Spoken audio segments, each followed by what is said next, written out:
Hey, hey, hey. What's up, fam? Welcome to the party. Let me just make sure everything worked here real quick. Yeah, it looks like we're working. Awesome. Uh, that obviously ain't right, is it?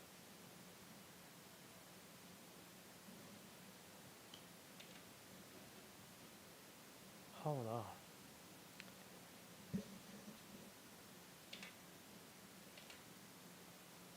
I wonder if I can adjust this midstream.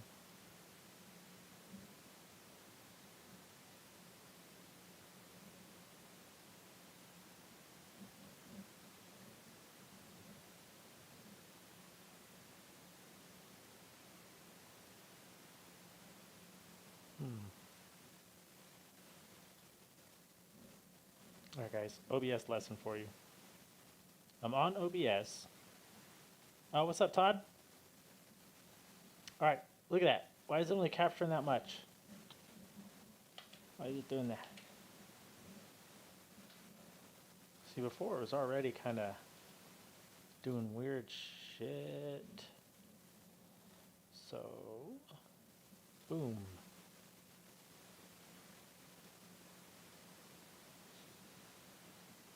Why is it like that? Boop. All right. Maybe it won't. It may not save changes.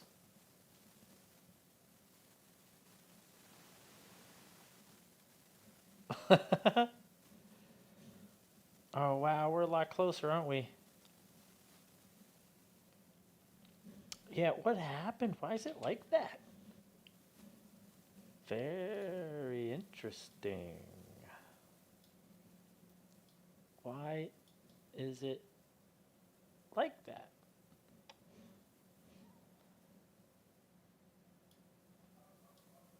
Boop, boop. Well, I noticed in my previous streams that it was showing like the top left portion mostly. Oh. Boys, that's damn close. We're gonna fix it. We're damn close here. We're gonna. Boop.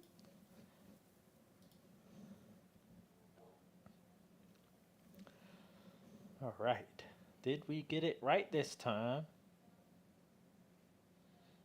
Well, I do declare that looks pretty good, boys.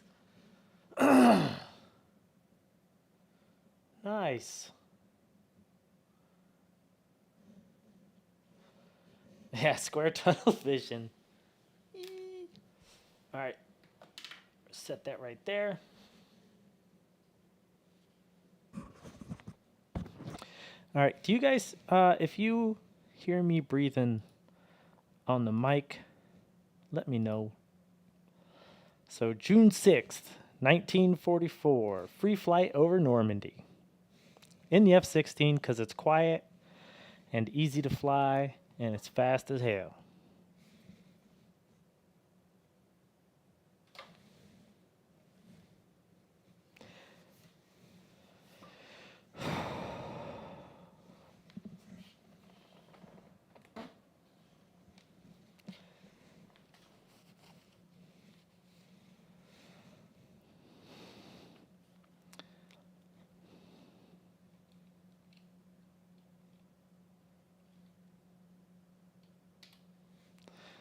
All right.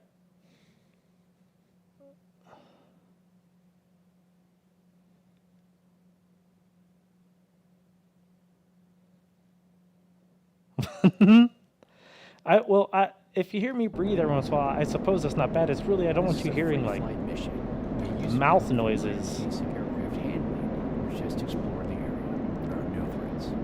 So they always start you off in this thick cloud cover. You got to go 5 to 10 degrees down because the clouds are sitting at about 2,000 feet. And so when you finally break out underneath them, you're almost hitting the ground.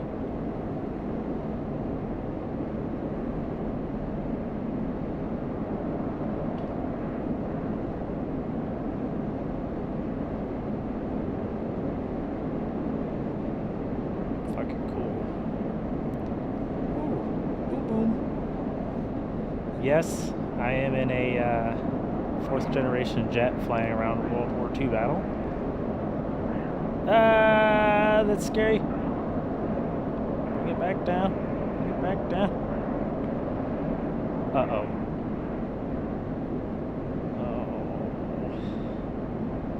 Oh. Okay, I'm back.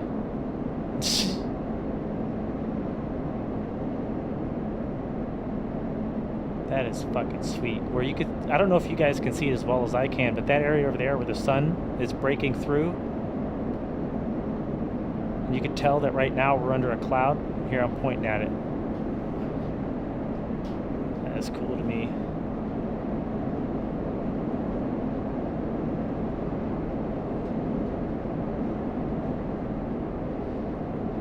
So I think some of the evasion fleet is over there.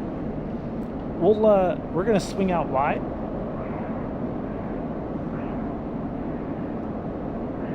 And then we'll try to come back in behind all those boats so we can see all the boats on our way back in. I think it's pretty cool keeping it under the cloud cover. It just feels awesome. We're going 0.9 times the speed of sound.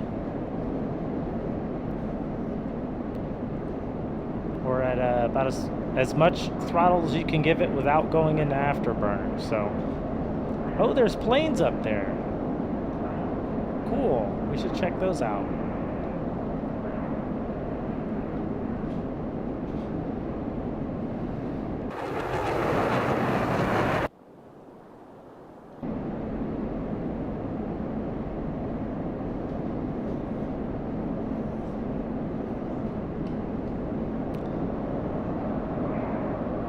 Let's get close, eh?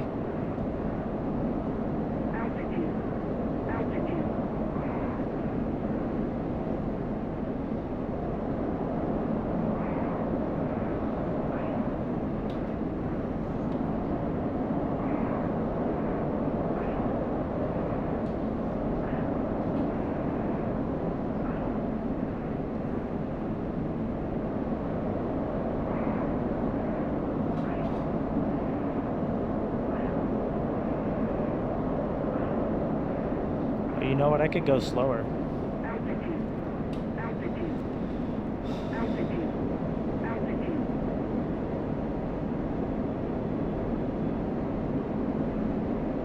Yeah, they are. Because this thing is deafening also. Well, if they see the American flag on the back, I think they'd be okay.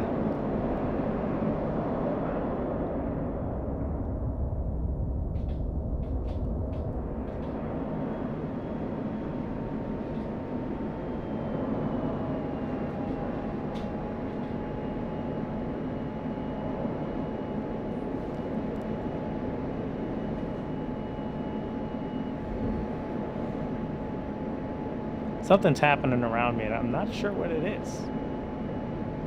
Oh, there's fire on the ground.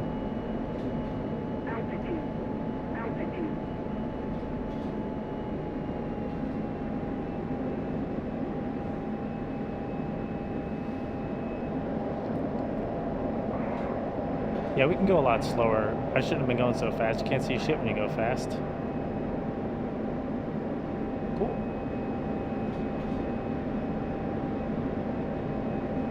I think everything going on right here is actually stressing the computer a little bit.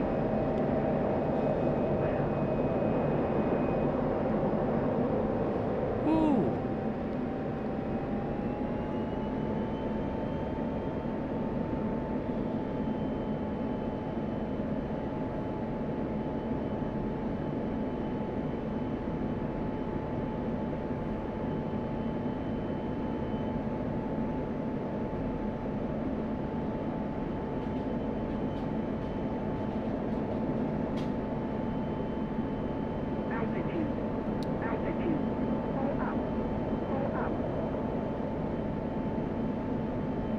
I don't know what those little blimpy things are. What are those little blimpy things?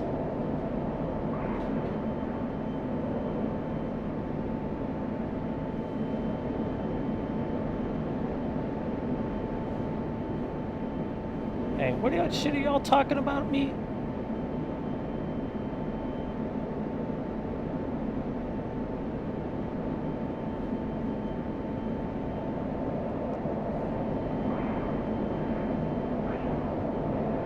we're gonna go in.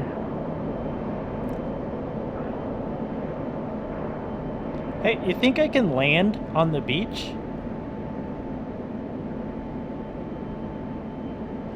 No, you have to have enough subscribers and view time to get super chats. And plus, YouTube takes a lot of your money. I could just set up a Patreon, but I'm not too motivated that way.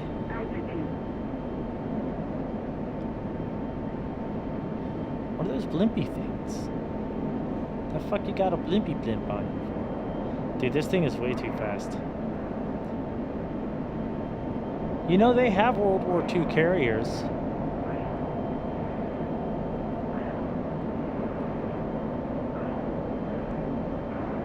Though they may have not used it in this. Well, actually, I'm not sure. There's got to be a carrier around here, right?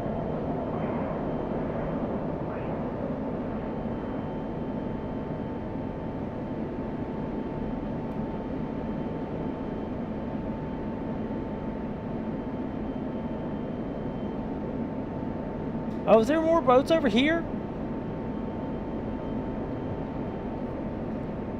Holy shit! This might be a lot bigger than I thought it was.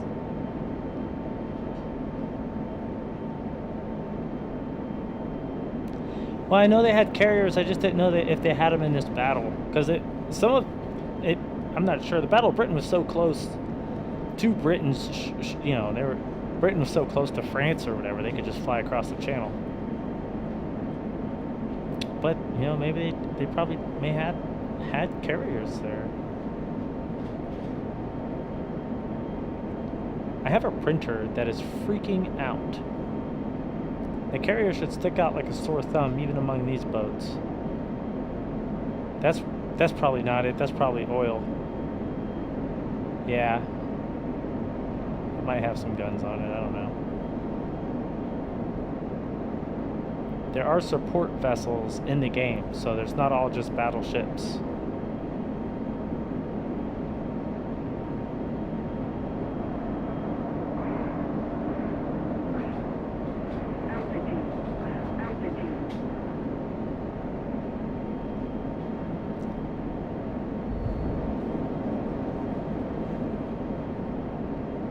There are some planes over there. Maybe the carrier's out there.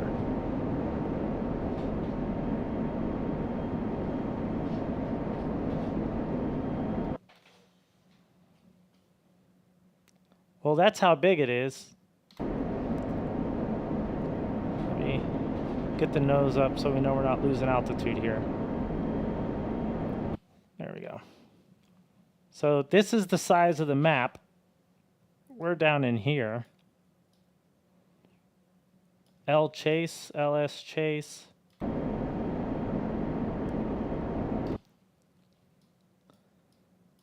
LSTMK2? That looks different. Why you wouldn't have a carrier this close though.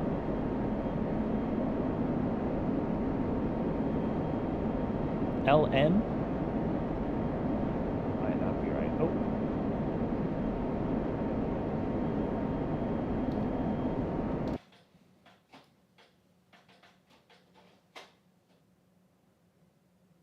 My printer is freaking out.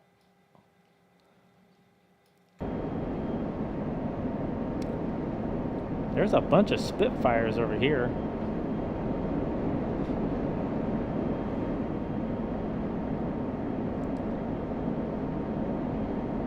And you can see at the map there are no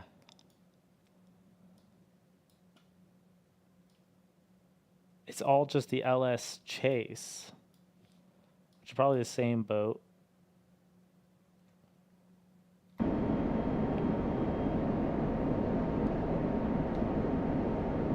Let's go into the sunlight.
let's kick it in some afterburner.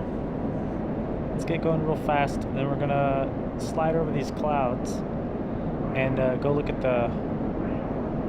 that point. We're gonna go up to the point.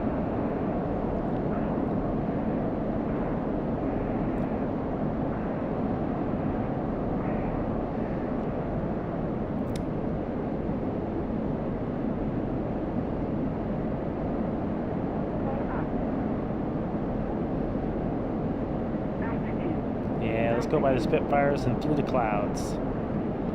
Should be fun.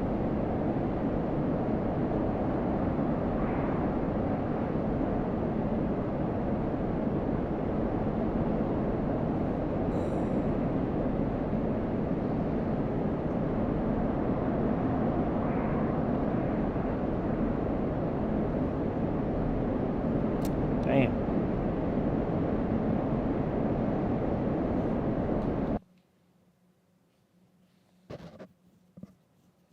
Yeah, we'll go look at this stuff. I want to know what this is.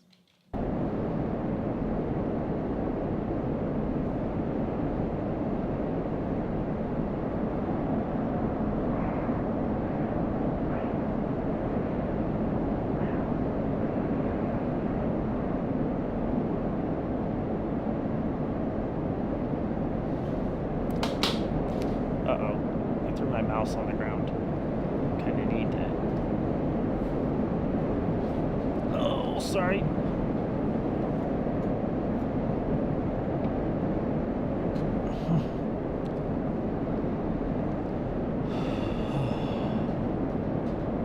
Oh, cool.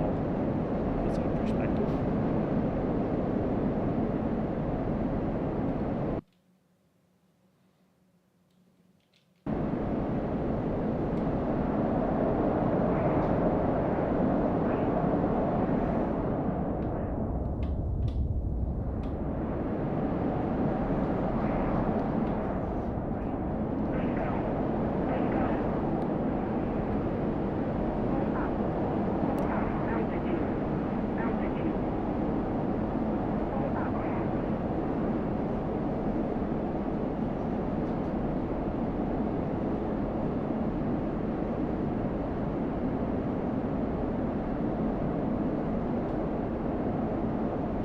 When she says bingo, that means I'm almost out of gas.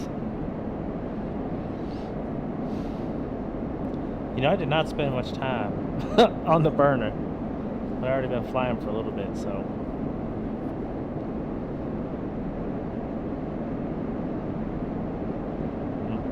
Whatever that is.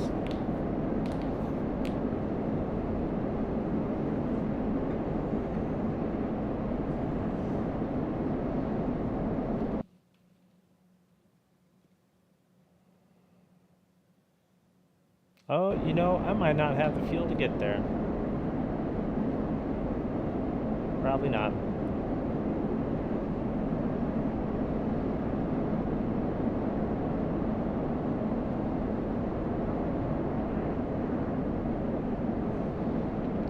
I don't think they got a carrier in here, though.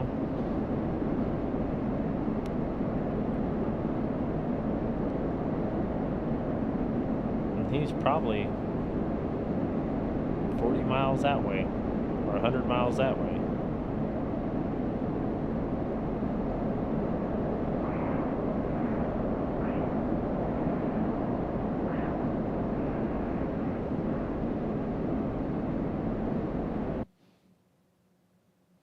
Oh, we're getting there pretty quick.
Yeah, I just want to see what this stuff is.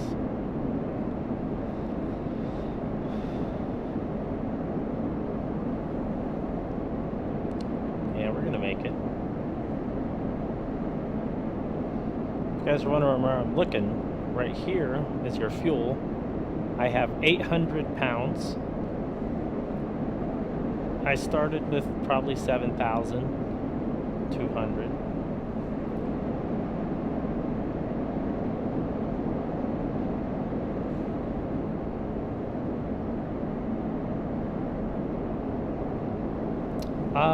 The lady reading messages is bad if you start to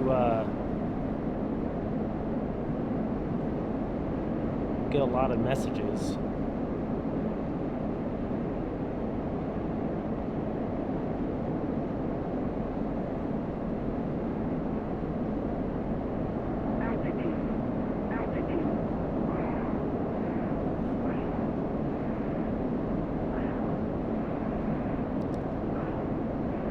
Oh, really? That's cool. Looks good on the 85. Bro, it looks, I'm not gonna lie to you. This is like the coolest part.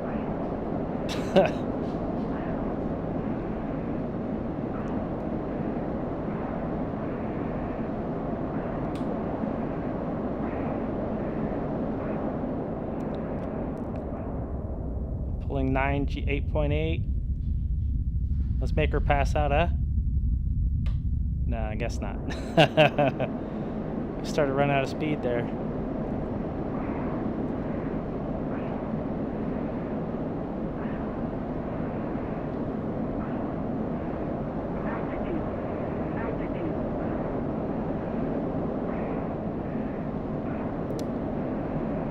Jason, I should be down there in March, I think.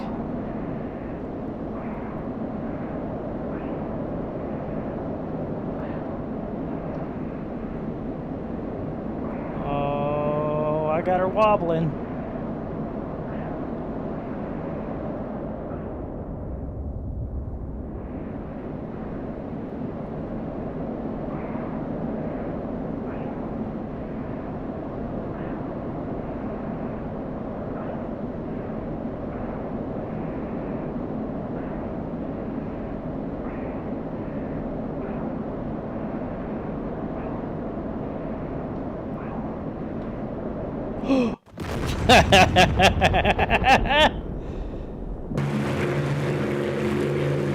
Didn't get it that time, boys.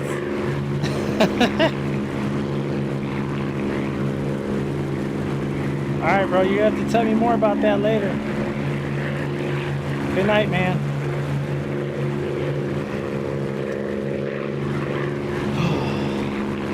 Alright. Now, I'm going to do a couple tutorial missions that will, I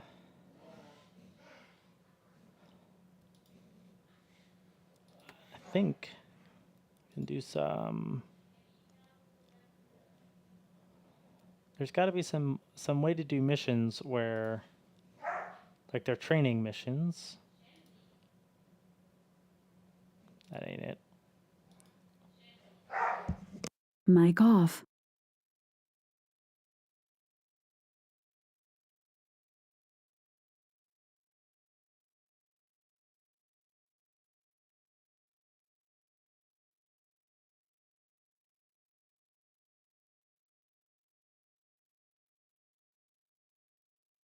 Mic on. Oh, there you go. So that's Clara thought it was cool. Can you hear me? I think I got my mic back on. Well, I hope you.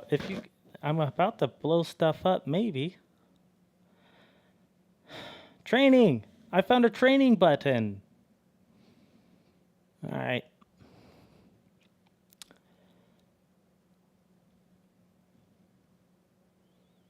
Oh.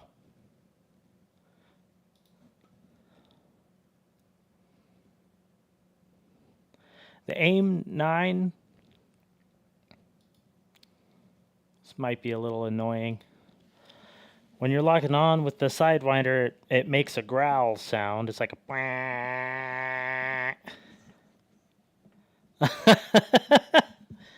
Clara, Clara, Clara, Clara, Clara, Clara, Clara, Clara, Clara. I can't see. It's not clear enough in here.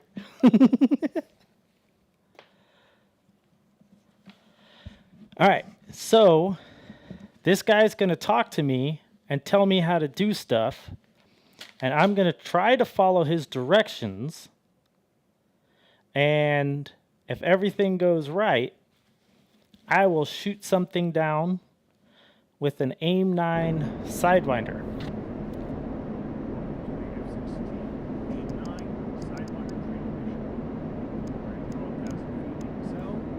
Oh, we got a problem, don't we? In cockpit volume. Why can't you just turn down engine noise? Right?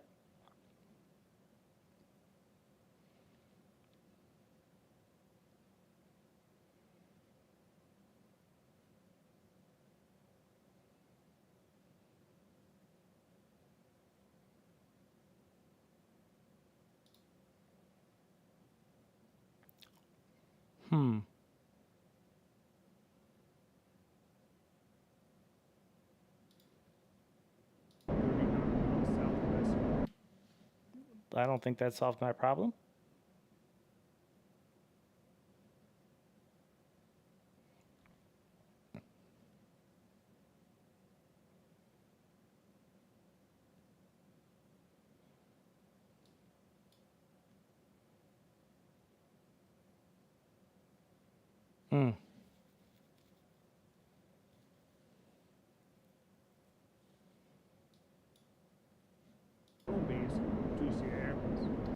Okay, that did help.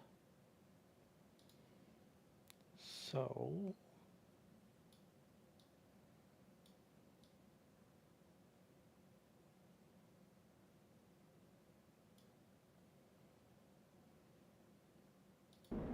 first steps will be to set up your aircraft. awesome. I'm making progress. I don't know what GUI is. For air-to-air. Oh. Combat. Sorry, guys.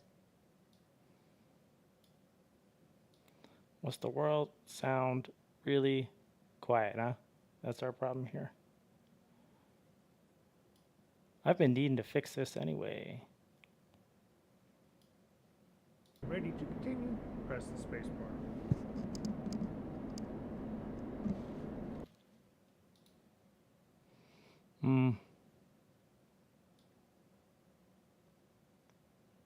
Still not sure exactly which one.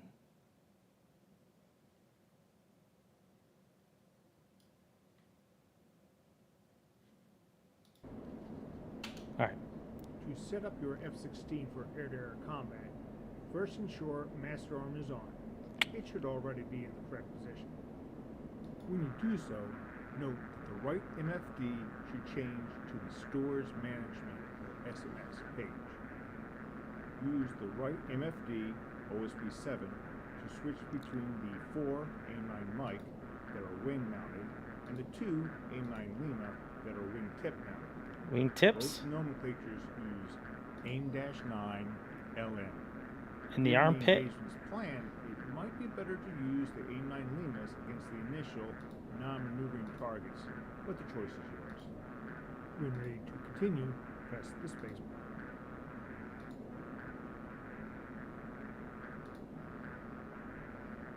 Well, I'm not sure which one were the Limas. They sure all look the same. They all say L. Whatever. Spacebar. Now, look at the left MFD.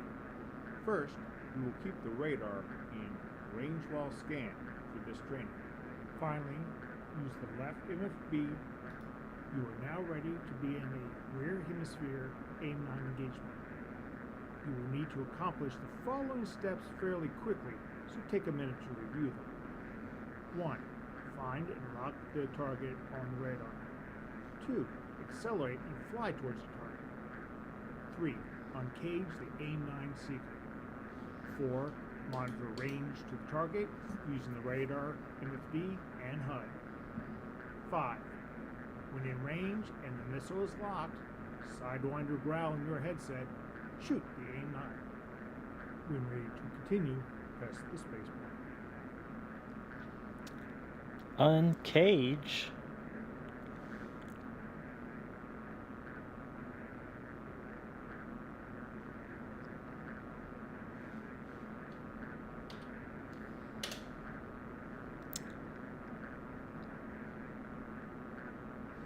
Note that the dynamic launch zone, DLZ, on the right side of the HUD and radar is fairly small.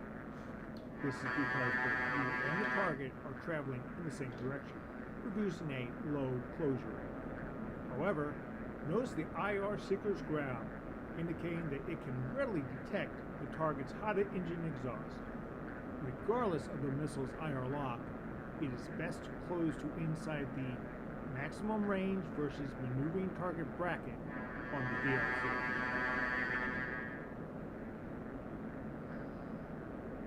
It is saying stuff. There's a closure rate somewhere. I'm not sure where it is though.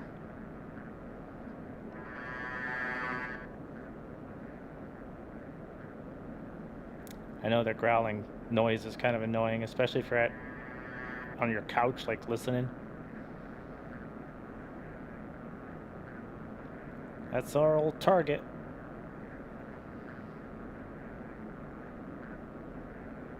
If you fire from too far away, the missile runs out of energy, so you want to really make sure you get close enough to it.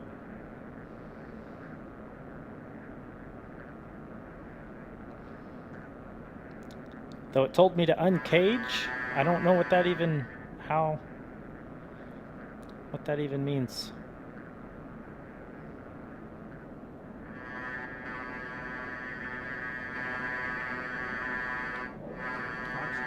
Guess I didn't have to do anything special. Oh, we got him. Goodbye. Before you begin the next engagement, set the radar range to 40 nautical miles using the left MFD OSB 20. Also, take a look at the AIM-9's remaining using the SMS on the right MFD. When ready to continue, press the spacebar.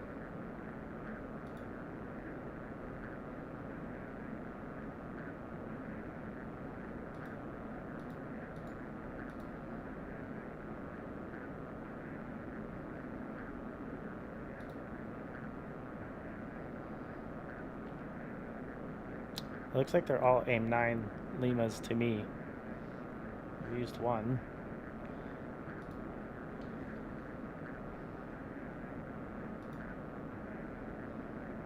What?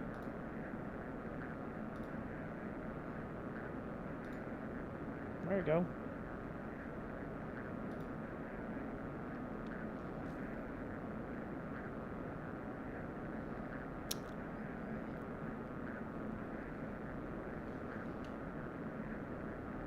All right. Get ready to begin a forward hemisphere AIM-9 engagement. Again, you will need to accomplish the following steps fairly quickly, so review them now. 1. Find and lock the target on the radar. 2. Fly towards the target. 3. Uncage the AIM-9 Seeker. 4. Monitor range to the target using the radar MFD and HUD. 5. When in range and the missile is locked, sidewinder growl in your headset, shoot the AIM-9. Note, the higher closure rate in a forward hemisphere nose-on-nose engagement means that things will happen much faster. Be ready for it. Likewise, the IR Seeker will take longer to detect the heat of the target. The DLZ on the HUD and radar display will be much bigger as the closure rate is much higher. When ready to continue, press the Hey, what's up, Racer? Hello, fam from Japan.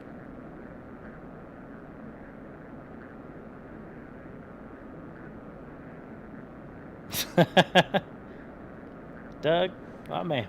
All right, guys, there is a way to shut off this initial growl, but I don't know how to do it. It's real annoying, but this shouldn't be much longer.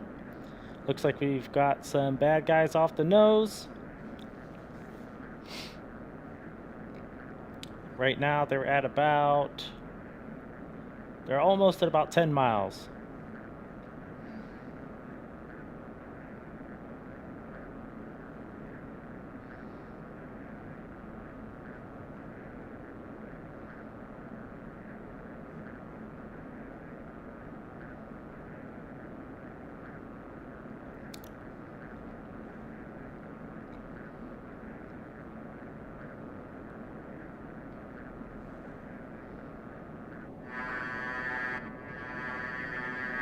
Fox 2. Good kill. We'll see if I get them both. Very good. Oh, Now only take a one. moment to inspect the cockpit settings. You set the radar to an adequate search range, at least 40 nautical miles, on the left MFD. You should also step to the next steer point using the DED rocker switch on the UFC. The next target will be circling near steer point 2. Oh, Again, wow. use the right MFD SMS page to This check the moves number of this. sidewinders you need. When ready to continue, press the space bar.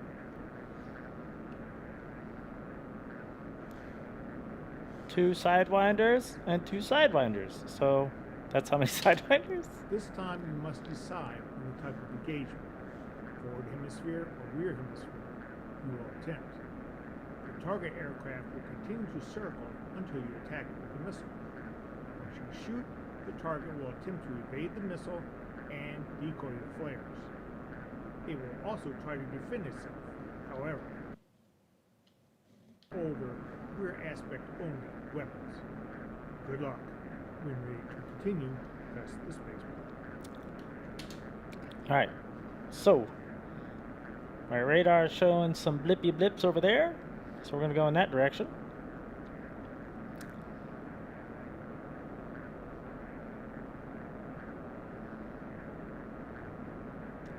If you're wondering how it works, this right here is the azimuth, so now I'm like looking at a triangle in front of me of 30 degrees, that's 10 degrees, and that's 60. And that's how many boxes it scans.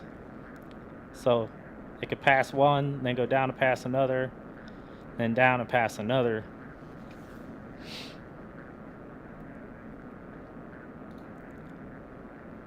Right here it's going to bounce back and forth more.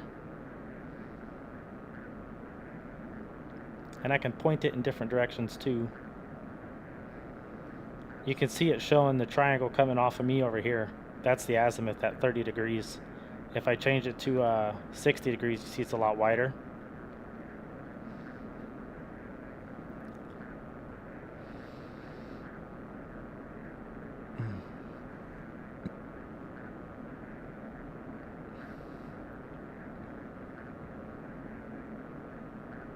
Bingo.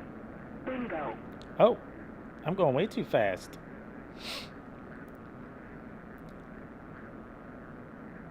Or I was burning too much fuel. Yeah, I'm almost out. Oh boy.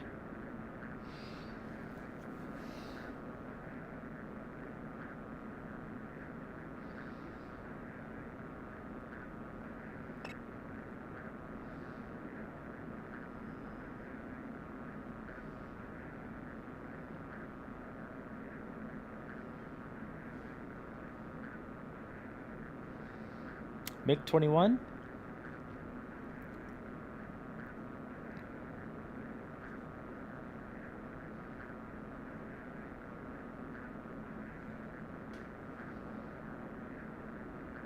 Looks like he's heading this direction.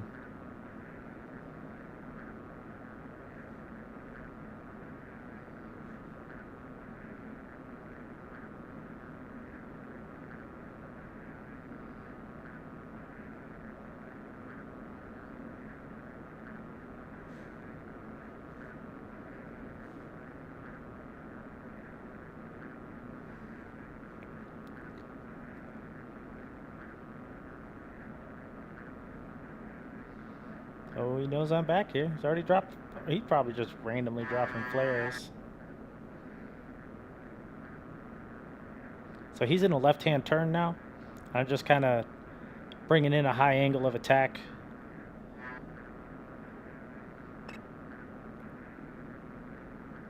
Oh, he's starting to point towards me. Fox 2. Good Oh, hit. Good hit. goodbye, boy. I tell you what, them little AIM-9s can turn. Well done. You have successfully engaged all the targets and completed AIM-9 training in the F-16. Bye, Doug. You may end the training now or continue to fly. A few extra air targets may be found near Spearport 3. We're going to go ahead and hop out. That sound is quite annoying. We shot some stuff. Let's go.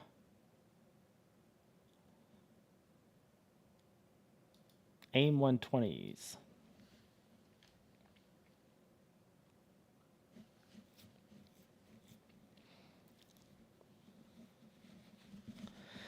All right, the radar missile.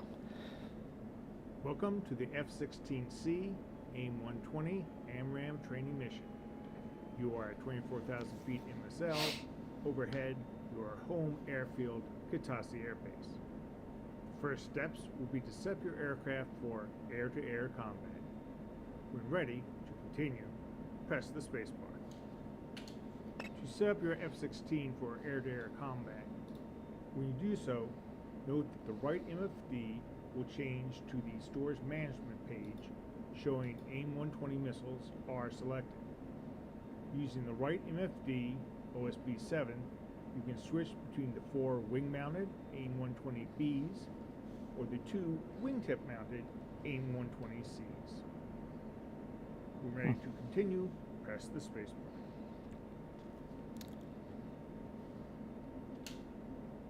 On the left MFD, increase the radar search range to 80 nautical miles. When you do so, you should see a target about the middle of the display. It is the first air target. You can lock it up now or wait till on pause. The first 2 engagements will follow the same pattern. 1. Lock the target. 2. Close the range until at least inside the maximum flyout range. 3. Put the target designation box inside the allowable steering error circle. And 4. Fire the missile. Ready to continue, press the spacebar. All right, so basically, there's a button that you hit on the joystick to lock them up. You can unlock them. You can move this thing around. You can go up, and now it's 80 miles. Let's see, it looks closer. Then you can click up. Now he's locked up again. But it didn't cover any of that. And it's a, you have to look up a diagram for the F-16 throttle, HOTAS, hands-on throttle and stick. It's that thing over here. It's the throttle. This thing is the stick. And I have, those sitting next to me, and they're all bound. And this is the TMS button that he's talking about, Target Management System. And you can use one of these. I have a little joystick. You can move this thing around with the joystick and select what your radar is looking at and what it locks onto. And then you click this button forward or backwards to lock on or unlock on that target. And how that button works or reacts changes whether or not this is an RWS or TWS mode. But right now we're at 40, 30, 20, about 27 miles to the target.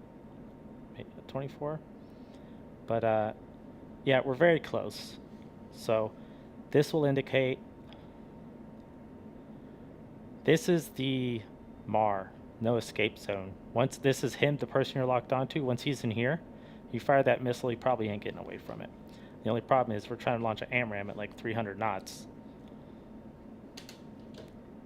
So we're going to go fast. We have the Bs selected. They turn better, but they don't go as far because they're so good at turning. They burn the speed.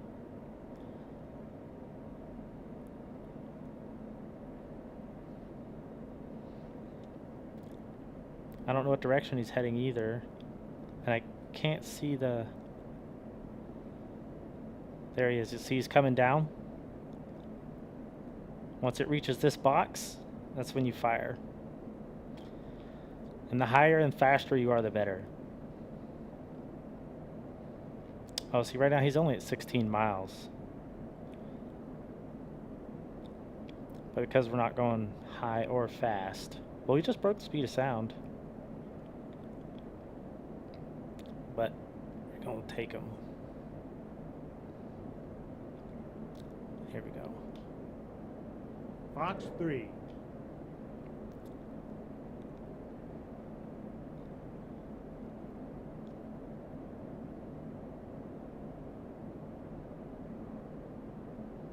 I actually don't know if that's gonna... Oh, it made it! Splash the target. Eh, boy! Good job. Before you begin the next engagement, set the radar search range to 40 nautical miles. Check AIM-120's remaining using Cool. the SMS display on the right MFD. MFD Set steer point is just number that. 2 using the upfront controls DED up switch. Note, it may help situational awareness to check the horizontal situation display. Switch between right MFD pages using HOTAS, stick, DMS, right short presses. When ready to continue, press the spacebar. I don't know what that guy just said to me. In this engagement, you will attempt to shoot down 2 MiG-29s in a single pass by using the AMRAAM's ability to go active after launch. Targets are at approximately 16,000 feet, heading northwest at 430 knots in a line abreast formation. The plan is to lock one target, preferably the closest, in single target track and launch an AIM-120 while still BVR. Sundown Films? Keep this target I can locked explain that when to you in a the indicator second. shows the missile has gone active. A counter changes to T counter. Once the first missile has gone active, you will unlock the first target, lock the second target, and shoot an AIM-120 at it. If done correctly, you have 2 AMRAAMs in the air against 2 different targets. When the second missile goes active, unlock the second target and be prepared to engage either target should the first shots miss. When ready to continue, press the spacebar. I believe what you have to do while you're loaded up with nothing but AMRAAMs, you can hit the button like this for close range. See how you can shoot the guns and stuff? And then hit up on TMS, that button right there. TMS forward. And you see how you get that a little circle around your dot? If you put them inside that circle, it'll lock on. In order to turn that circle on, that's this little thing right here. Is it that? Where is it? Ah, here. It's this button. See? See it's off when I look away? You go back here, you turn that on, and it's back. But yeah, that's just TMS forward. Is how you turn it on. And once you fire the missile, usually it's locked on by itself. If you're close enough to use this, you can just immediately unlock to disengage that target and let your missile do its thing, and then go back forward, lock the next target, fire them up. So close range, you can high off bore sight 2 different directions almost simultaneously. Aw, man.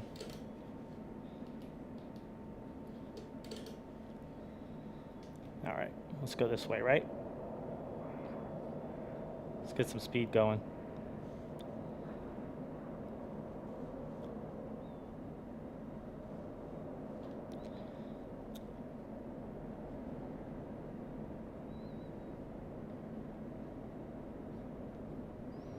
Let's go to 30 degrees azimuth, get more passes. Maybe we can see better. I mean, you get to see them right there. What are they at? 30 miles?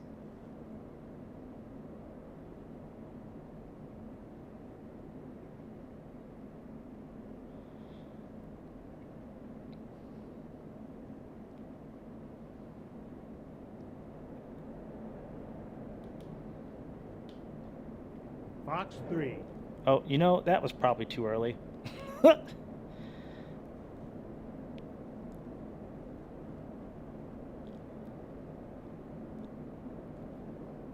Oh, I lost target. Oh, that sucks.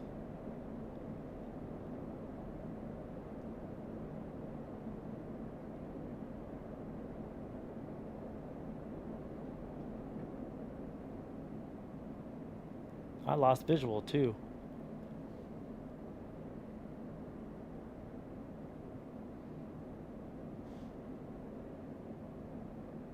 There they are.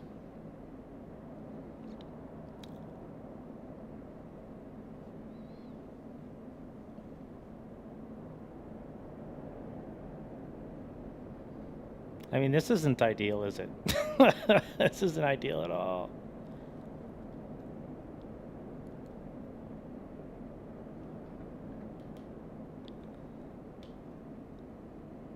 Fox 3. Oh, where's the timer thing?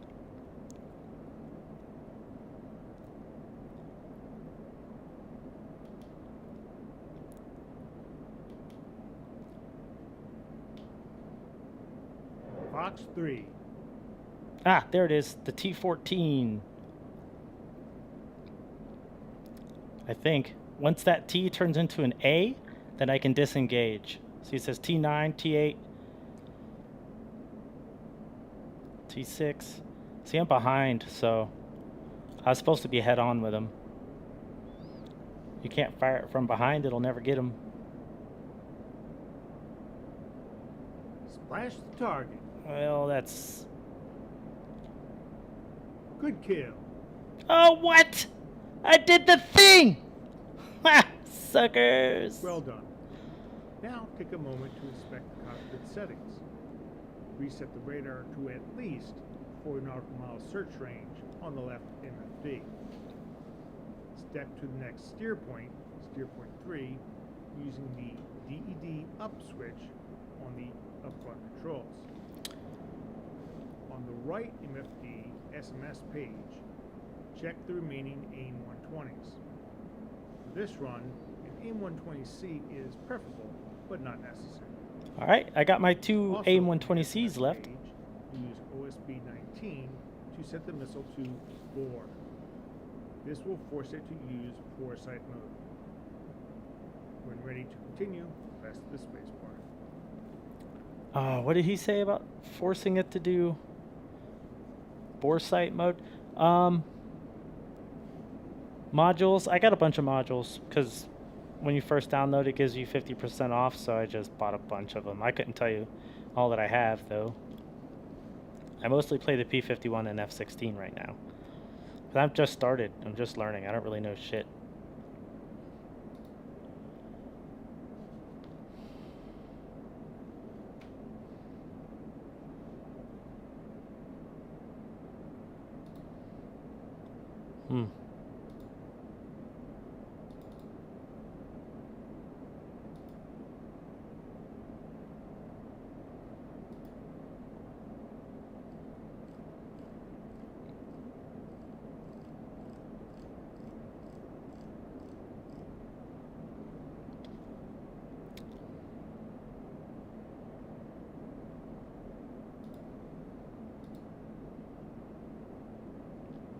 So I think I'm going here.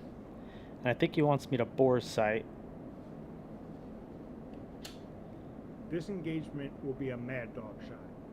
An AMRAAM fired in this mode can and will lock onto the first air target it detects, even friendly aircraft. When ready, turn towards steer point 3 and search for the target using the radar. The target is an Su-24 Fencer at approximately 6,000 feet, 450 knots, heading northeast. Once deep, do not lock it with the radar. Rather, maneuver to keep it on the display as you move to intercept it. When ready to continue, press spacebar. Okay. So just move to intercept. He's got it marked on the radar here.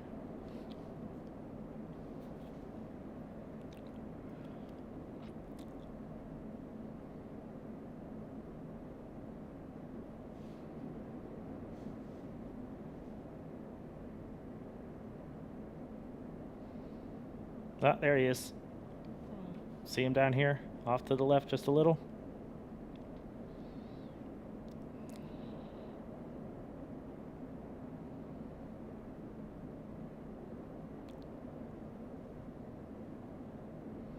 Oops. Stop wiggling.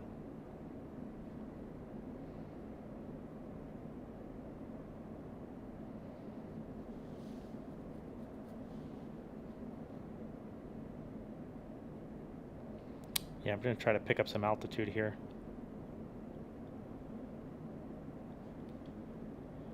He's about 20 miles. The target is now within 20 nautical miles. Visually search for it. Once you have acquired the fencer, turn off the radar using the RF master switch. When the target is within 10 nautical miles, center it on the HUD and shoot an AMRAAM. Okay. I'm certainly not sure what altitude it was at.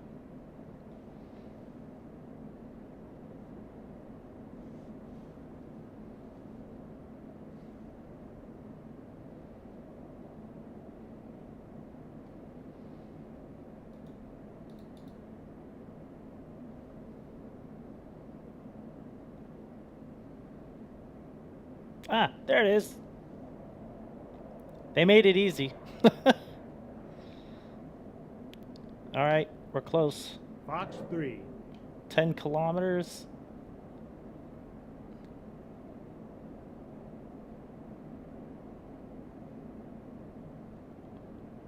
Boop. Good kill. All right, cool. Sundance, I'll do that high off bore site here for you in a second in Nevada.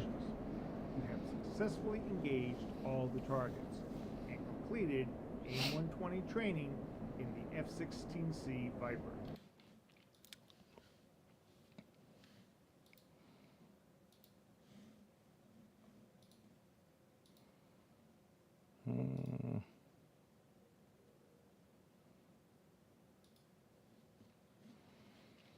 This was pretty much the first thing I did.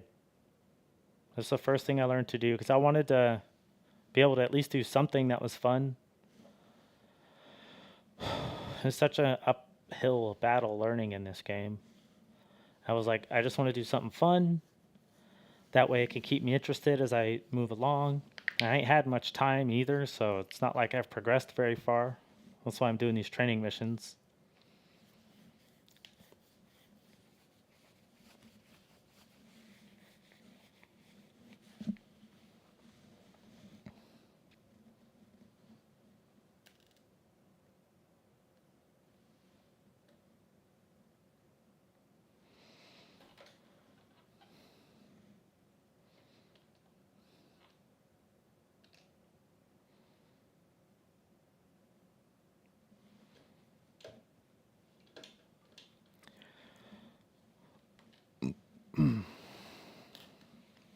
All right.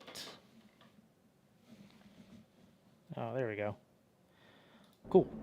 So, I've done this a million Air times. combat training airspace is located straight ahead. All bad Drone guys are aircraft right here. circling at different altitudes to allow practice attacks with different weapons. You may activate additional drone aircraft or live threats using Communications F10, other menu.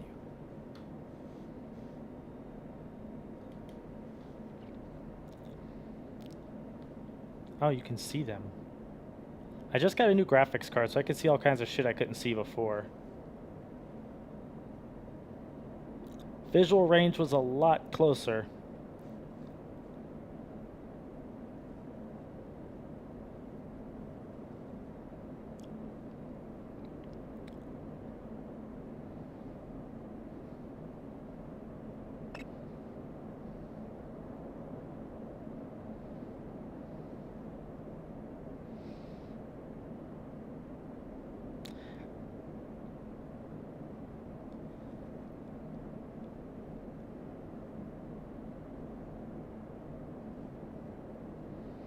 The button I'm using to move it into the gun mode of the bore sight, usually you would have AIM 9X here, but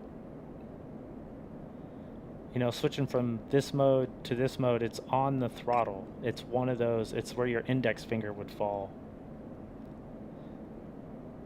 I placed mine in a similar place as to the real life one.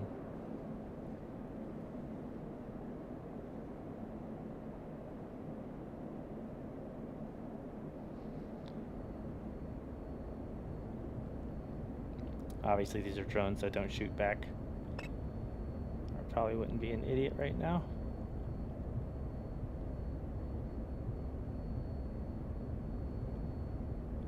Are you closer? Yeah. Oh, you're close enough. Oh. Did it lose lock? I hope not.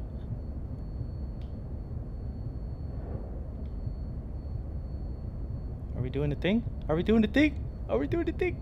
Oh boy, we're doing the thing! We're doing the We're doing the thing! No way. All three with one pass? Come on. We can do that, right? All three with one pass! Take all the missiles. Take all the missiles! Oh, I guess he's dead. Oh, so am I. No? Yes?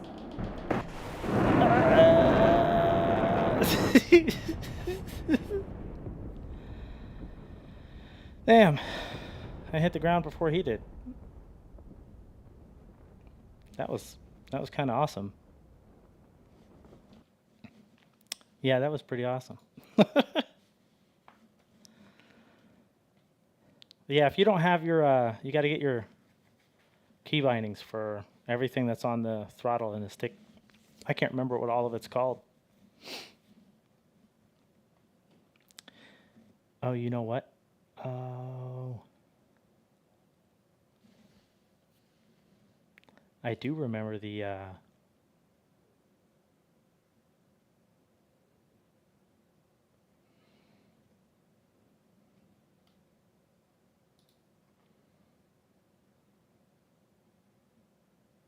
keybind now.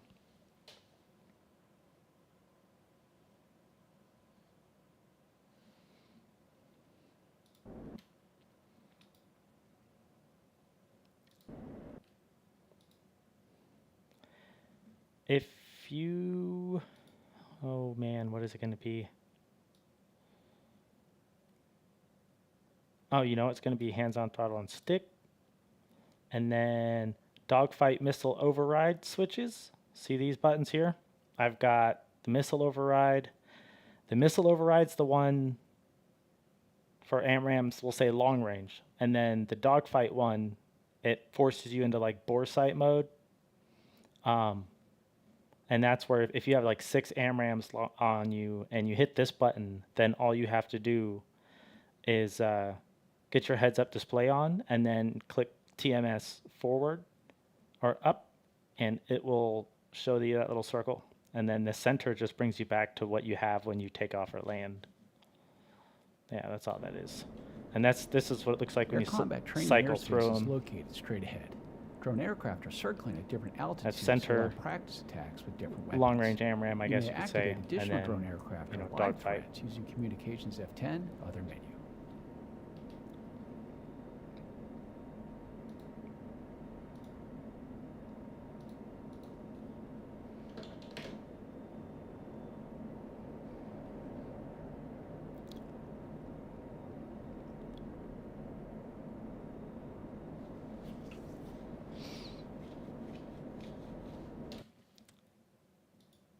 Let's go learn how to start this thing. All right, so the training mission button is right here.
Welcome to this training lesson on starting up the Viper.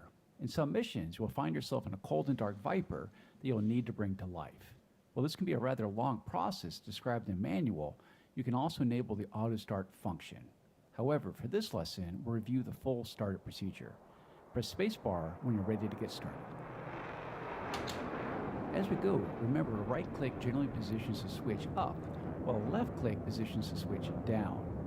First, position the main power switch to battery with a click of the right mouse button. This connects the aircraft's battery to essential systems and provides power needed for engine ignition.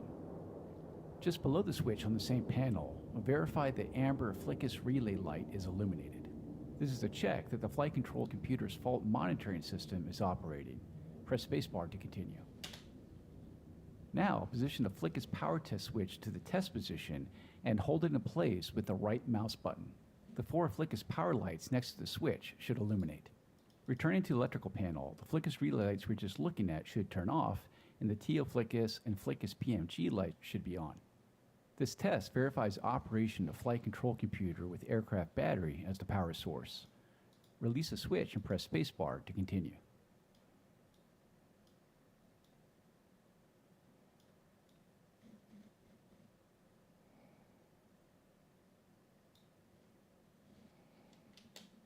Next, position the main power switch to main power. This prepares the aircraft to run off the engine-mounted generator, but electrical power is not available until the engine is up and running. For that reason, the engine and hydraulic oil pressure warning lights on the right eyebrow and electrical system and secondary caution lights on the caution panel should be illuminated. Press spacebar to continue.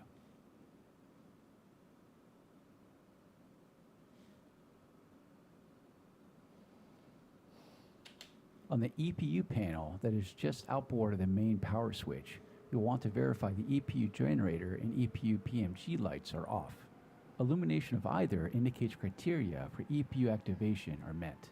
The EPU could activate and create hazardous conditions if the EPU safety pin is removed by the ground crew. Turn the main power switch to off and abort the aircraft if the lights are on, although this is highly unlikely as you have gone terribly astray in the procedure already. Press spacebar to continue. I don't know what it's talking about. Now, let's close the canopy in preparation for engine start. This can be delayed until taxi if you wish, but we'll close it now to cut down on noise. Control C to close the canopy. When it's fully closed, click the yellow canopy handle to lock it in place. Verify the canopy warning light on the right eyebrow goes out. Press spacebar to continue. Isn't there a canopy button in here to press?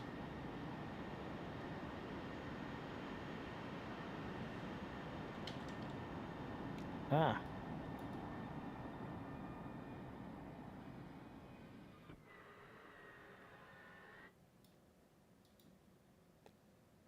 Nice. Oh. Did I do it? I hope I did it. Now it's time to get the engine up and running. This can go quickly, so feel free to restart the mission at any point if there's something you want to watch more closely. First, position the JFS switch to start 2 with a left click. That just expended both jet fuel starter, JFS, accumulator bottles and began to spool up the JFS. This also closed the FLICUS relays and applied power to the FLICUS. The JFS run light should come on when it's up to speed and engine RPM should start to increase. Now, let's monitor the engine instruments. At 20% RPM, advance the throttle to idle position, right shift, and home. This provides power to the engine igniters and starts fuel flow. You should note airframe vibration and the increase in the fan turbine engine inlet temperature as RPM increases. Monitor those on the right side of the instrument panel as the engine start cycle continues. The secondary caution light goes out at 20% RPM and the JFS automatically shuts off at 55%. The JFS light should go out and the JFS switch should return to the off position automatically. At 60% RPM, the standby generator comes online and the engine warning light goes out. A few seconds later, the main generator comes online and the standby generator goes offline. All aircraft systems are now running off electricity from the generator and are ready to be powered up. Normal indications after engine start are hydraulic and oil warning lights off, Fuel flow between 700 and 1700 pounds per hour. Oil pressure 15 psi minimum. Nozzle position greater than 94%. RPM 62 to 80%. F-tip 650 C or less. And hydraulic pressure for A and B between 2850 and 3250 psi. Verify those on the instrument panel and press spacebar to continue.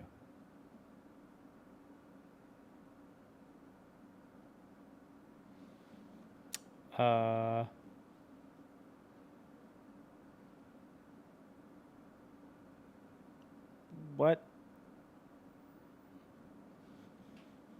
Now that power is provided by the generator, we have 3 quick tests to run on the master test panel.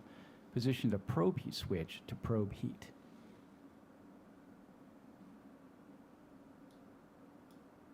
Verify the probe heat caution light on the caution light panel is off.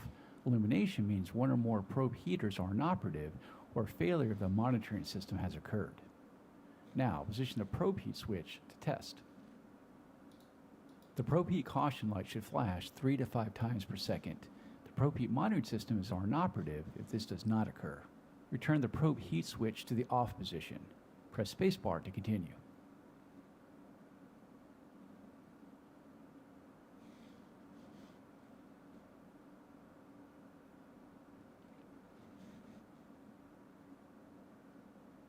What? Where's the probe heat light?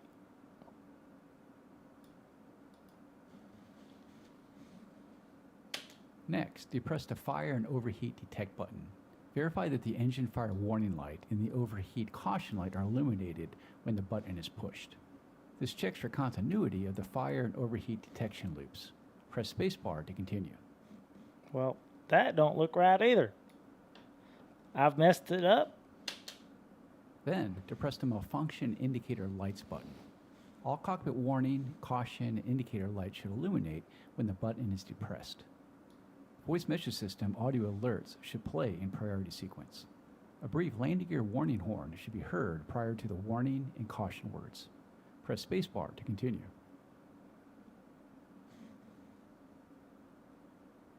Yeah, missed something, clearly. Now it's time to get our systems up and running and start the INS alignment. And this is far easier than it sounds. First, turn on all the switches on the avionics power panel. Each switch in sequence provides power to the modular mission computer, or MMC, power to the store stations, or STA, power to the 2 MFDs, power to the upfront controls, or UFC, power to the GPS receiver, and power to the data link, or DL. There's also a map power switch, but this is not used in the Block 50 Viper. Press spacebar to continue. Next, position the EGI INS knob to align. This begins alignment of the EGI INS ring laser gyro navigation system. A normal alignment takes approximately 4 minutes to accomplish if the aircraft remains stationary. The knob should be set to nav prior to taxi. Press spacebar to continue. While the INS is busy aligning, we'll complete the rest of the cockpit setup and checks. First, set the CNI knob to the UFC position. This enables control of the primary communications, navigation, and identification functions from the upfront controls. Check that all 3 wheels down lights are illuminated green. This confirms that the landing gear is down and locked, and the micro switches that sense their position are working properly. While you're there, cycle the speed brakes open, left shift B, and back closed, left control B, using the switch on the throttle. Confirm this visually and monitor the speed brake indicator. Press spacebar to continue.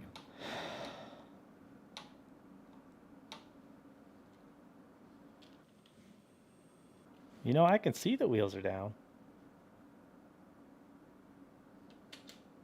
Next, uncage the standby ADI on the instrument panel. This can be done by rotating the knob until the aircraft symbol is aligned with the horizon. Press spacebar to continue.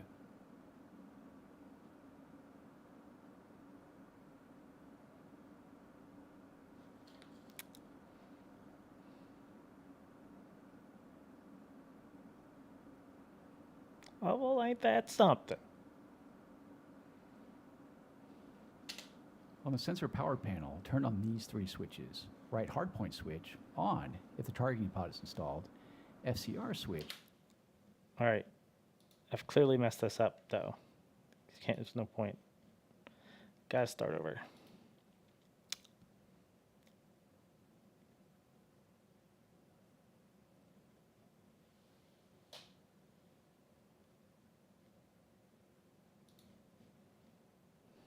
Welcome to this training lesson on starting up the Viper. In some missions, you will find yourself in a cold and dark Viper that you'll need to bring to life. While this can be a rather long process described in the manual, you can also enable the auto start function.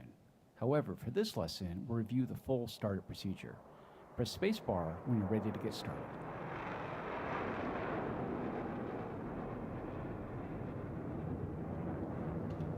As we go, remember a right click generally positions the switch up, while a left click positions the switch down. First, position the main power switch to battery with a click of the right mouse button. This connects the aircraft's battery to essential systems and provides power needed for engine ignition. Just below the switch on the same panel, verify the amber Flickus relay light is illuminated. This is a check that the flight control computer's fault monitoring system is operating. Press spacebar to continue. Now, position the Flickus power test switch to the test position and hold it in place with the right mouse button. The 4 Flickus power lights next to the switch should illuminate. Returning to the electrical panel, the Flickus relay lights we're just looking at should turn off, and the TO Flickus and Flickus PMG lights should be on. This test verifies operation of flight control computer with aircraft battery as the power source. Release the switch and press spacebar to continue.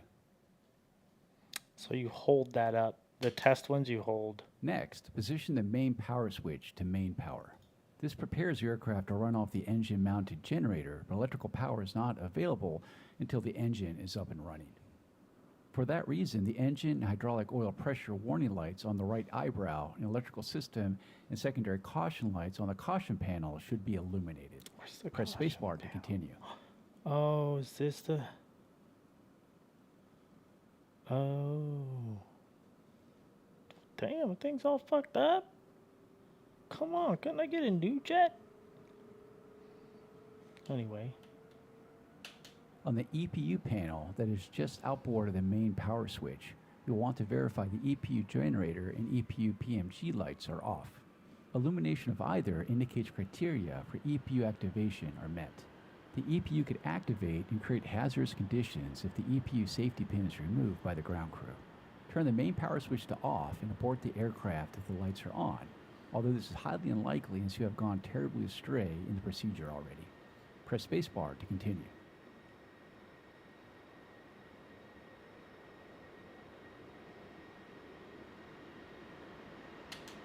Now, let's close the canopy in preparation for engine start. This can be delayed until taxi if you wish. We will close it now to cut down on noise. Use keyboard command left control C to close the canopy. When it's fully closed, click the yellow canopy handle to lock it in place. Verify the canopy warning light on the right eyebrow goes out. Press spacebar to continue. Now it's time to get the engine up and running. This can go quickly, so feel free to restart the mission at any point if there's something you want to watch more closely. First, position the JFS switch to start 2 with a left click. That just expended both jet fuel starter, JFS, accumulator bottles and began to spool up the JFS. This also closed the Flickus relays and applied power to the Flickus. The JFS run light should come on when it's up to speed and engine RPM should start to increase. Now, let's monitor the engine instruments. At 20% RPM, advance the throttle to idle position, right shift, and home. This provides power to the engine igniter.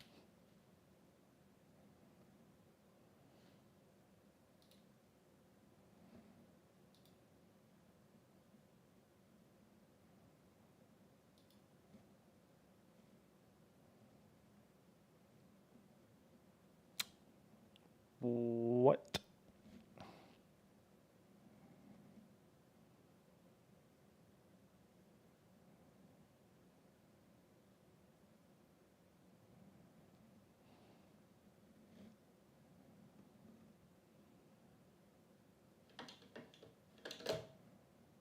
It's bound.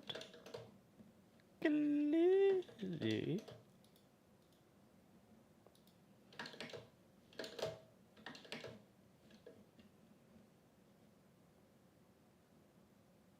Okay. and starts fuel flow. You should note airframe vibration and an increase in the fan turbine engine inlet temperature as RPM increases. Monitor those on the right side of the instrument panel as the engine start cycle continues. The secondary caution light goes out at 20% RPM, and the JFS automatically shuts off at 55%. The JFS light should go out, and the JFS switch should return to the off position automatically. At 60% RPM, the standby generator comes online, and the engine warning light goes out. A few seconds later, the main generator comes online, and the standby generator goes offline. All aircraft systems are now running off electricity from the generator and are ready to be powered up. Normal indications after engine start are hydraulic and oil warning lights off, fuel flow between 700 and 1700 pounds per hour, oil pressure 15 psi minimum, nozzle position greater than 94%, RPM 62 to 80%, F-tip 650C or less, and hydraulic pressure for A and B between 2850 and 3250 psi. Verify those on the instrument panel and press spacebar to continue. It's locked. Right? Like, this thing has got to be locked.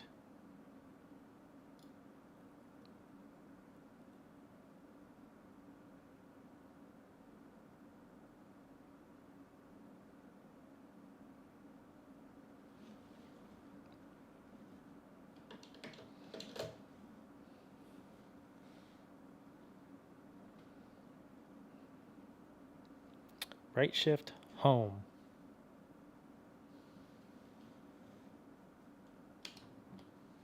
Really?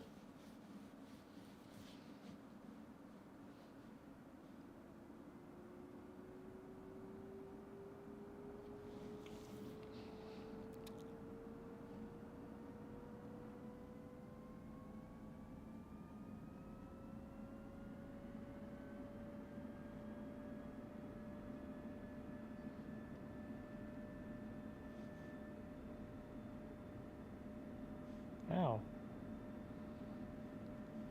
Cool.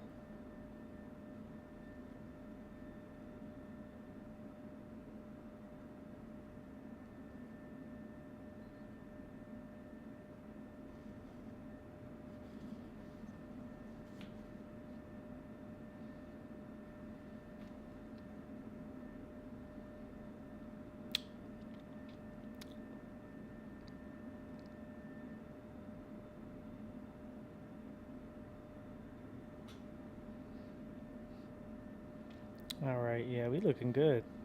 How much oil pressure? Okay.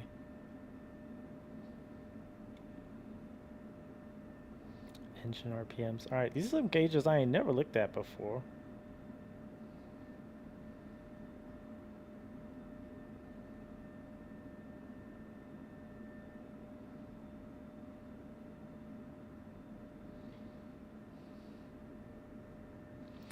All right, guys, I got it that time. Now that Cool. power is provided by the generator, we have 3 quick tests to run on the master test panel.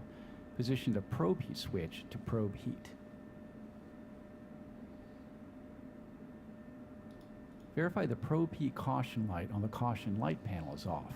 Illumination means one or more probe heaters are inoperative or failure of the monitoring system has occurred. Now, position the probe heat switch to test.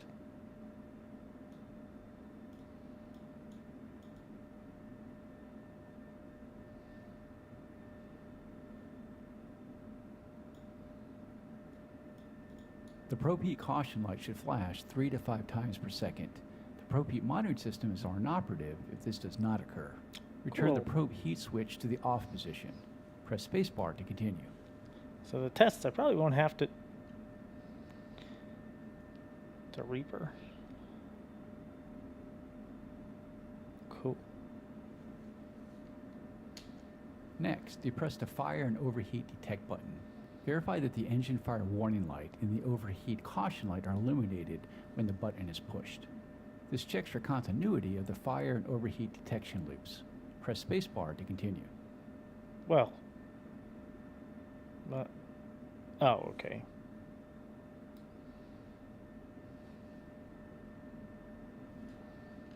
Something Then, else I'll depress have the to do. malfunction indicator lights button. All cockpit warning, caution, and indicator lights should illuminate when the button is depressed. Pull Voice up. message system audio alerts Altitude. should play in priority sequence. Warning. A brief landing gear Jammer. warning horn should be heard Counter. prior to the warning and Fast caution flare. words. Press spacebar Low. to continue. Out.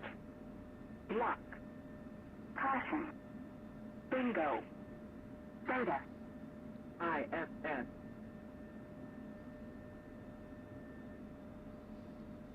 This is cool. Why do I feel like I'm in a pod from Star Wars? Boop. Guess I'll let it go. Nope. Gotta hit it again. Pull up. It's more stuff. Altitude. Warning. Jammer. Counter.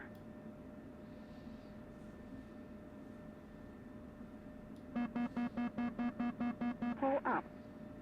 Altitude. Now it's time to get our systems up and running and start the INS alignment. This is far easier than it sounds. First, turn on all the switches on the avionics power panel. Each switch in sequence provides power to the modular mission computer, or MMC, power to the store stations, or STA, power to the two MFDs, power to the upfront controls, or UFC, power to the GPS receiver, and power to the data link, or DL. There's also a map power switch, but this is not used in the Block 50 Viper.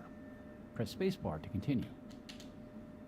Next, position the EGI INS knob to align. This begins alignment of the EGI INS ring laser gyro navigation system. A normal alignment takes approximately 4 minutes to accomplish if the aircraft remains stationary. The knob should be set to nav prior to taxi. Press spacebar to continue.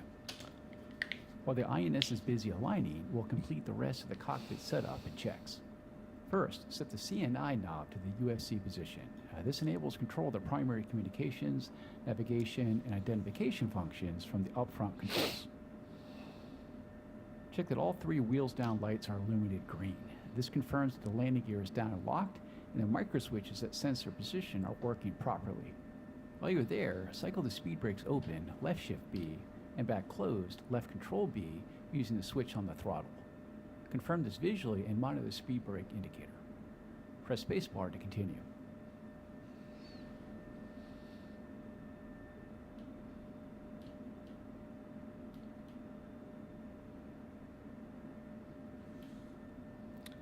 There's a speed brake indicator? Oh.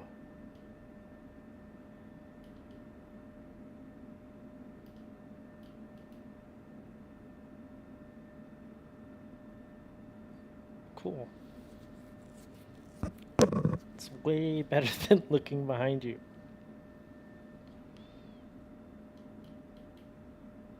Okay.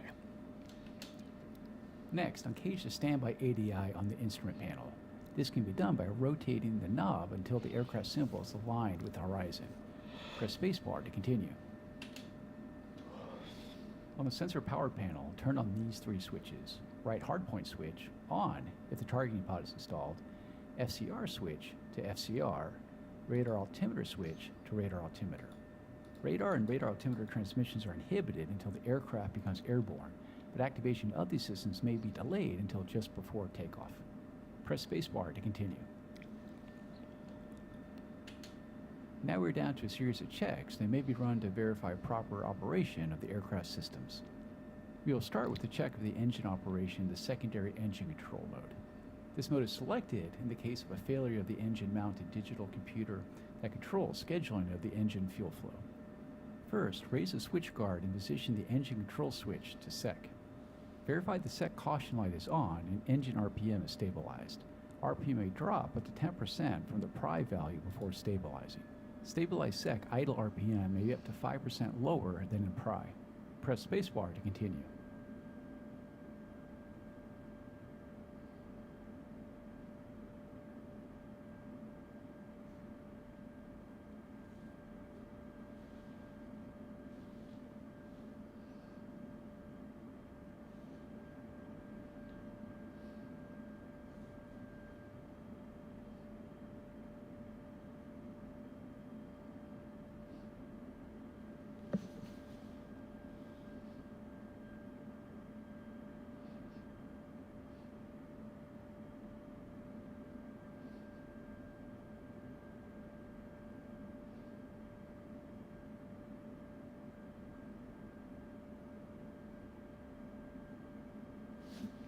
Hmm.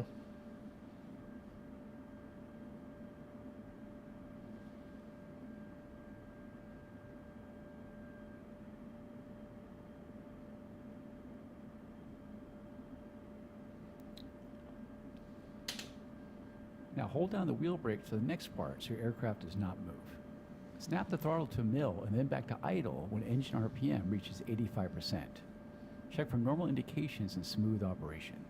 The nozzle position should be 5% or less within 30 seconds after selecting sec. Press spacebar to continue.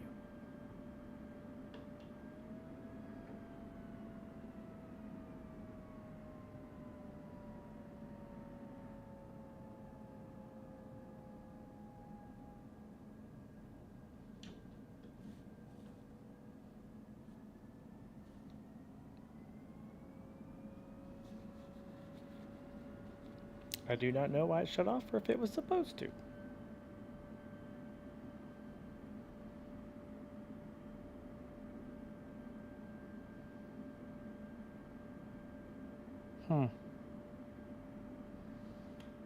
Now, set the engine control switch back to pry and lower the switch guard. Check the sec light goes out and nozzle position returns to greater than 94%. Press spacebar to continue. I want to go through this and skip Next, the we'll checks. run a check of the flickus. Start by cycling all your flight controls. Maximum stick inputs warm hydraulic fluid and remove air bubbles, making test failures less likely. Then, position the flickus bit switch to bit. The run light on the flight control panel illuminates. After a successful completion of the bit, approximately 45 seconds later, the run light goes off, the bit switch returns to off, and the fail light and the flickus warning light remains off. A bit pass message appears on the flickus MFD page. Other tasks may be completed while the flickus bit runs. Press spacebar to continue.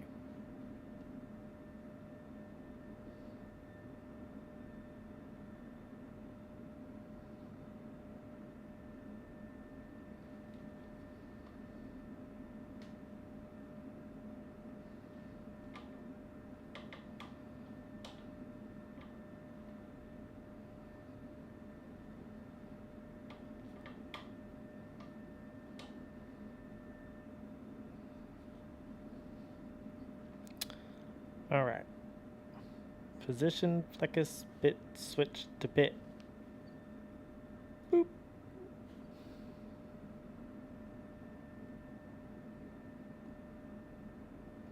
The run light on the flight control panel illuminates. What run light?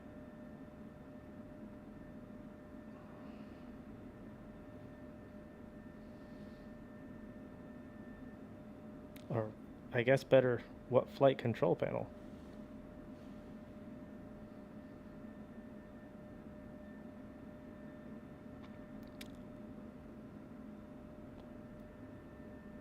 I don't see shit.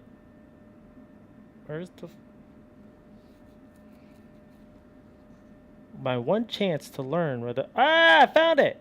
Flight control panel. It was right next to the button. Alright, alright. I get it. I'm dumb.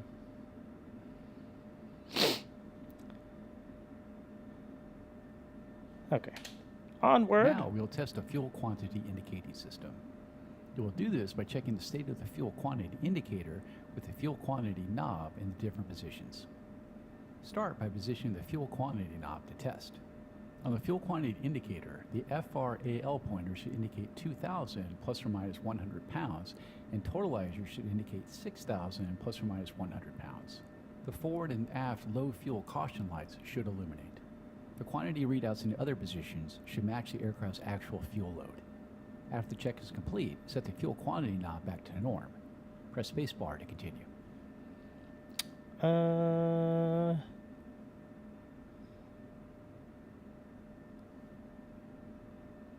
Oh, I see.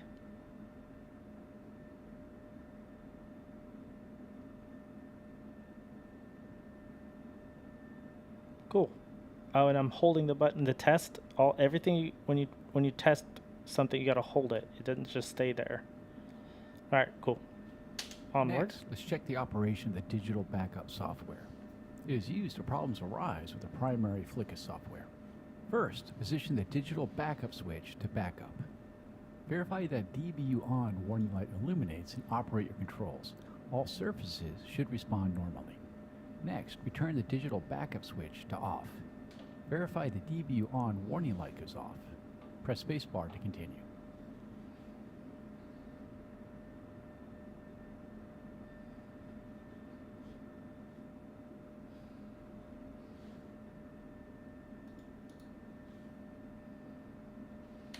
Now we'll verify that the trim system is functioning correctly. Set trim autopilot disconnect switch to disconnect. Use the trim head on your stick to trim at both pitch and roll. There should be no control surface motion and no movement on the trim wheels or indicators. Press spacebar to continue. Yeah, we're not going to fiddle with it. Return the trim AP disconnect switch to the norm position. Again, use your trim head on the stick to trim at both pitch and roll. The control surface and trim indicators should move. Center the trim for pitch and roll and use the yaw trim knob to check the center trim for yaw. Press spacebar to continue. Next is to check if the manual pitch override system is working correctly. Start by pushing the stick full forward and holding that position. The horizontal tail should deflect down. Then, MPO switch to override and hold. Confirm that horizontal tail trailing edges move further down. Release the stick and MPO switch to confirm that the horizontal tail returns to its original position. Press spacebar to continue. Actually can't do all that at once because I don't have it Last check is bound. the emergency power unit. This check verifies EPU electrical power is available in case of an emergency. It may be delayed until just before takeoff if desired. First, check EPU fuel quantity reads 95 to 102%. Next, set oxygen to 100%. Then, holding down the brake, increase engine RPM to 10% above normal idle. Press spacebar to continue.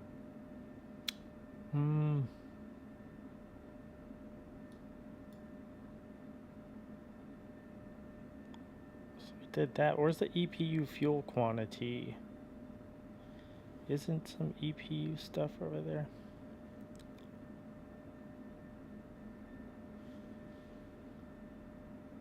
I don't remember. Is that it? No, that's Fleckus. Your little EPU. Oh boy.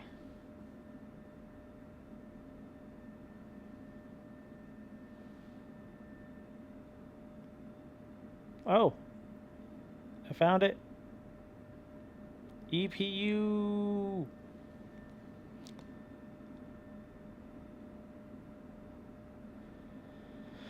All right, hold down the brakes.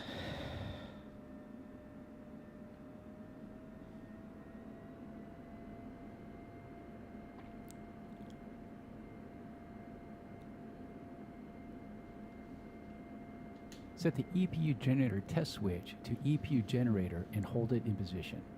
Check the following lights: EPU air light on, EPU generator and EPU PMG lights off, Flickus power lights on, EPU run light on for a minimum of 5 seconds. Press spacebar to continue.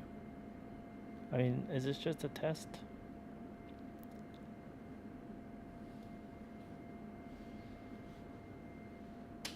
Return the EPU generator test switch to the off position. Return the throttle to idle and set oxygen back to normal. Press spacebar to continue. What a complicated test that was.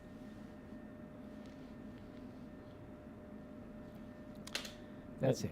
You're ready to taxi as soon as your INS My nav is complete, goodness. and you position the EGI INS knob to nav. Use the time on the ground to set up your avionics systems for the assigned mission. Things to consider include SMS page and profiles, radio channels and frequencies, navigation data, bingo fuel settings, ALO settings, and any other systems applicable to the mission. We will pick up again at this point in the lesson that covers taxi and takeoff. You may use the escape key to exit the mission now or continue to explore the aircraft on your own. Well, I'm gonna go fly over that mountain real quick. Because I'm not gonna like not fly the first F16 I've ever started up. Be stupid. Oh! No, well, you know I can wreck it.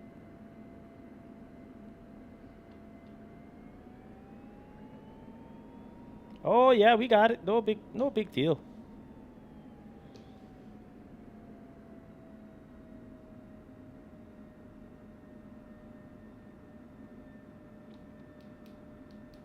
Oh, you know, I'm missing a lot of stuff. I don't even have my heads-up display.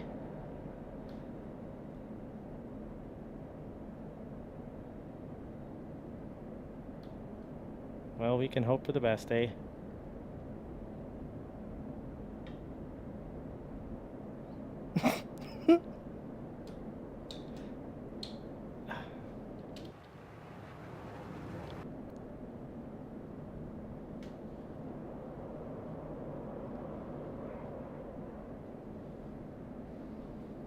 You know, I know there's a heads-up display button around here. What ifs? To the mountain! Well, I got that on at least.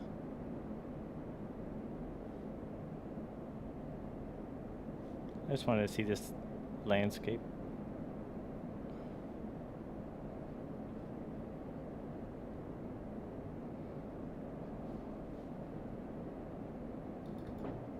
I ain't trying to be way down, but no shit. Let's go, boys. Real fast.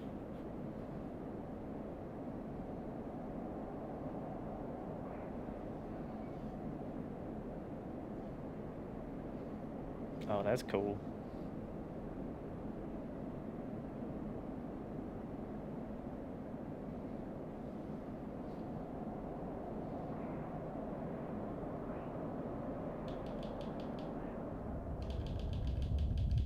Oh, you know what? My ejection seat is gone. I can't do the thing. You know, I've never. Oh, I guess it's going okay.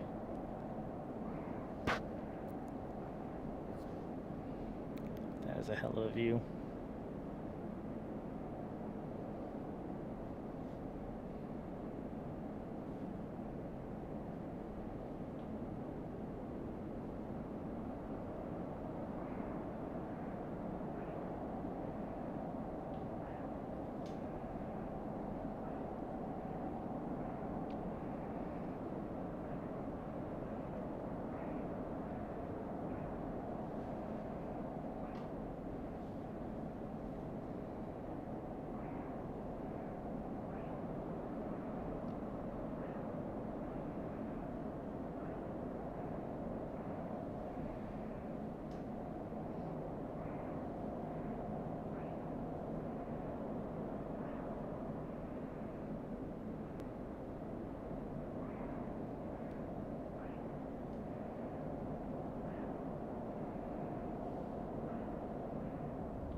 All right, cool. So I started the first one, and there's so much testing in that I really don't remember the most important parts. I really don't. Anyway, thank you guys for stopping by. I'm gonna head out and, you know, go do other stuff. But yeah, catch you later. Thanks for stopping by. Much love.